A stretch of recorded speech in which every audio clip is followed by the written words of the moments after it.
What's up mga kababayan, Just That Matters here. Dito sa video natin ngayon ay ating panonoorin sina Dr. Badoy, Ka Eric at Atty. Cruz, no? Grabe itong mga revelasyon na kanilang sinabi mga kababayan dito sa kumakalat na pulburon video ni BBM na kanilang tines na nga no mga kababayan itong video sa isang online tool na ang pangalan Deepware no na kung saan madedetect kung deepfake nga ba or hindi no at ang lumabas na resulta mga kababayan no deepfake detected. Grabe yan. Ibig sabihin nun mga kababayan, hindi AI to, no? Hindi gawa-gawa lamang, kundi authenticated at totoo, no? Na mayroong metadata ang video na magpapatunay na si Bongbong Marcos nga ang nasa pulburon video. Naku naman po. Na kung matatandaan yung mga kababayan, pinagtanggol, no? Ni Abalos ng DICT at nitong si Sir Marbil ng PNP, no? Si BBM, kaugnay nga rito sa pulburon video. Pero napatunayan na authentic itong pagpupulburon. Grabe. Kung kaya naman ang sigaw ng taong bayan, nakakahiya no ang ating presidente na dapat mag-resign na di umano ito sa kanyang posisyon dahil sira na ang kanyang kredibilidad sa taong bayan. Na pati nga ang dating former senator no na si Nikki Cositeng kanyang sinabi na kilala niya talaga si Mr. Marcos na palapunta sa mga party no o disco at laging lulong di umano sa droga. Grabe naman po. Pero bago ang lahat mga kababayan, huwag niyo po sana kalimutang mag-like at subscribe para updated ka sa mga uploads ko araw-araw. At sa mga nakasubscribes po dyan at patuloy na nagbibigay like no at sumusuporta sa ating channel, marami pong salamat. At yun na nga no mga kababayan, the truth prevails talaga no na walang maitatago na baho ang administrasyong ito lalo na't halata masyado ang kanilang galawan. Na itong ang hiling ng taong bayan na simpleng drug test lang hindi magawa ni BBM, paano pa kaya ang paglilingkod o pagbibigay serbisyo sa ordinaryong mamamayan? Hay nako. Bago ang lahat mga kababayan, basahin natin itong mga comment no ng taong bayan patungkol dito nga sa pag-authenticate na totoo itong pulburon video ni BBM. Wika nga ni Irie Mariano, takot sila sa sarili nilang bulto. Sabi nga ni Lola Basyang, walang lihim na hindi nabubunyag, di ba? Barbie Sandro Marcos, kung walang apoy, walang usok. Kaya nagliyab na mata ni Unanay Butod. Nasira yung party niya, saan ka nakakita nagtatalon pa ang Unanay. At si Abaloslos ang ginawa, pina-edited muna bago nagpa-press ang galing ng mga drama nila. Parang alitagtag, busit yon pulis. Binulungan pa kung ano sasabihin. Si BBM naman tinulak para magsalita o diba ang galing ng mga pinaggagawa nila? Tama nga naman. Ito naman si Tio Moreno. Kanyang wika na sabi ng troll farm nila, it's AI generated without them knowing which AI tools has been used. Ha ha ha. Correct.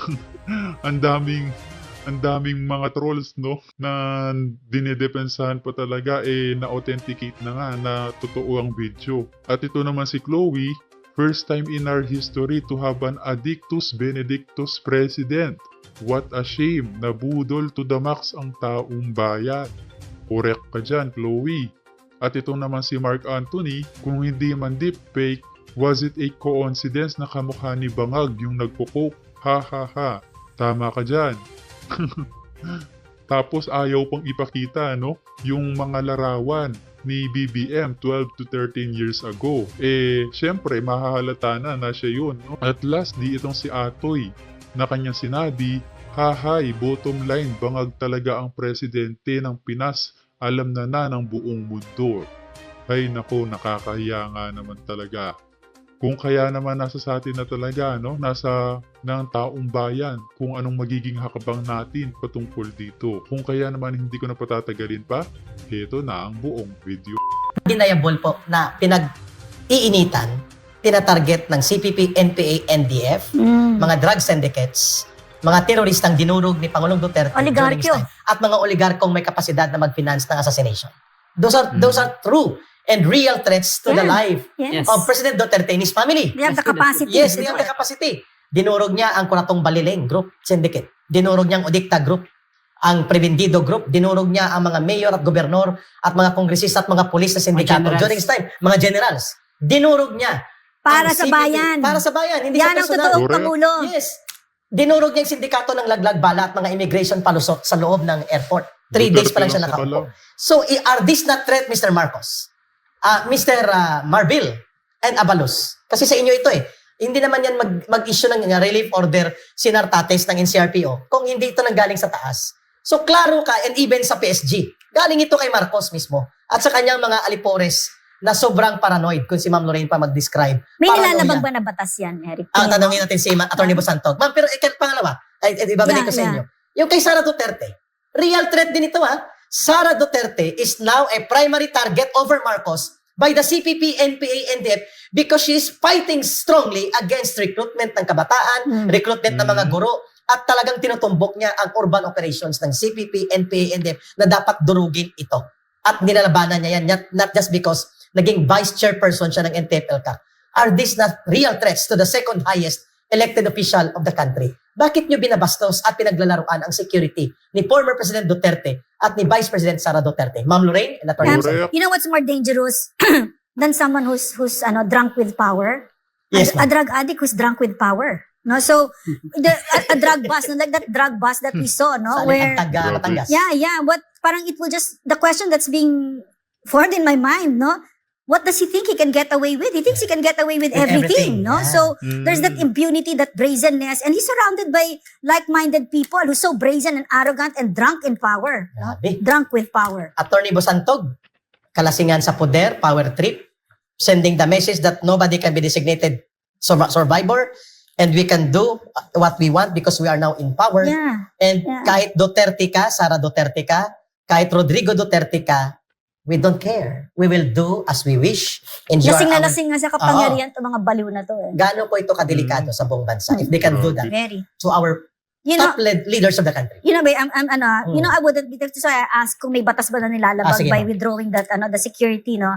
Because I wouldn't be surprised if a law has been violated here because these people in power right now, they don't care about the laws. Yeah, na Because nga mga elitista ito, si Bongbong Marcos ay isang elitista and all his life nga, people covered up for him. So his character is such that he thinks he is above the law.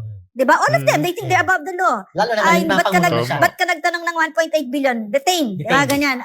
Ganyan. Tama. Detain. Ganyan. Or KOJC, I don't care, lulusubin namin Oo. kayo kahit walang search warrant. Yes. These are people who are really don't have any respect for the law and they think, worse, they think they are the law. Diba? Yes. Attorney Bosantog, may batas ba nilalabag? Kung wala man, ano ang perspective mo nito bilang isang legal observer also?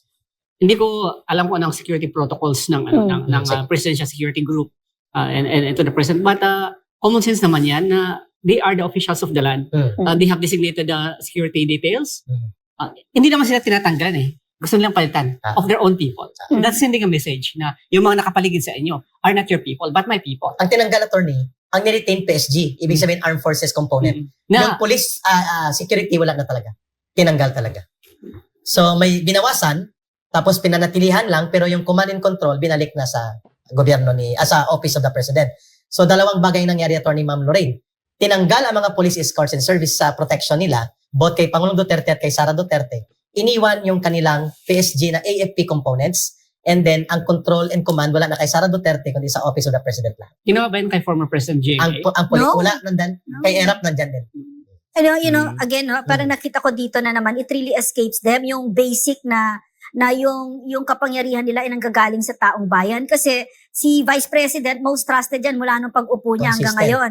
Si Correct. President Rodrigo Roa Duterte, trusted off the charge. No? Historical yung niya. May isang beses nag-98 pa siya. Mm. 'Di ba? Up to this day, he's most trusted. Therefore, Mr. President Bongbong Marcos, the people trust them and they are beloved by the Filipino people. Therefore, pag ginanyan mo sila, inaapi mo sila, the people will be so enraged. And they will withdraw further from their trust from you. And therefore, they will withdraw your power from you. Yes. It's a simple equation. I mean, Tama. get it already. Yes, ma'am, thank you. Attorney, gusto mo dagdagan? Agree no mga kababayan na isang legend talaga itong si Duterte na napansin ko nga din no na kapag sinisiraan itong si Vice President Sara Duterte at si FPRRD pinagtatanggol ng sambayan ng Pilipino ang mga ito against sa mga naninira sa kanila no lalo na pagdating sa mga trolls o pulahan. Kaya laking ginhawa no sa mga supporters ng mga Duterte nang bumaba itong si Vice President Sara Duterte sa kabinete ni BBM. Natama na ang plastikan, no? Before ko punta nitong kahalintulad na balita na gusto din nating i-point out sa mamamayan na ganito Naku, pa rin ang ginagawa sapat to. nila sa Yeah. Kingdom of Jesus Christ. Attorney, dagdagan mo muna. Last comment on that Mm. issue is this one.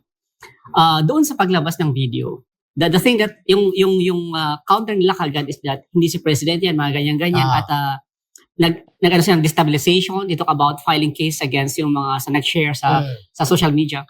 Pero may isang bagay na hindi nila ginawa What is that? is to simply ask for the raw video para ma-authenticate. Yung mother file. Yes, I mean, sabi, di ba, these people are saying that you love the country, that's why you expose this. Sabi nila, okay, sabi ng raw video, let us authenticate. Bakit walang nagsabi ng gano'n? Ah, Why is maybe nobody but- asking? Kaya nga, Maybe they don't know where to get it. So I'm telling them, if they want it, I can find the throw video. I can give it maybe to. I can find a way. Alam nila kung saan ang source. Sabi, may isang pagtitipon sa Los Angeles na ganyan na may iso. Correct, Bakit correct. hindi natin tanongin yung mga tao na nag-reach doon to provide us with Correct, the that's raw right, fee, that's right. At alam nila na sa Boljak TV ni Marlica pinalabas, kilala nila si Marlica, si Claire Contreras ang pangalan, US citizen siya. So pwede sila magpadala at mag-coordinate ng tao para mag-investigate. Pero what purpose? Ang sabi ni Ma'am Lorraine, hindi para habulin ng mga taong ito, kundi ipa-establish ang facts and may end yun. So that, kung hindi totoo ito, hindi ilinaw nyo. Pero, kami ni Atty. Basantog, iwan ko kung mag-join silang dalawa sa akin, ipa-authenticate nyo o hindi, i-debunk nyo o hindi, as long as Marcos Jr. is not facing up squarely in a public, transparent, believable, scientific drug testing, this will linger on that he is unfit to govern and the country is now in peril and in dangerous situation, more days to come that will be destroyed by his leadership. So yun po, mananatili yun. Kaya nga sabi ni Ma'am Lorraine at ni Atty. Basantog kanina, when you are losing sanity of sense of rationality because of these things, makikita po yung action mo may mga bahid ng paranoia.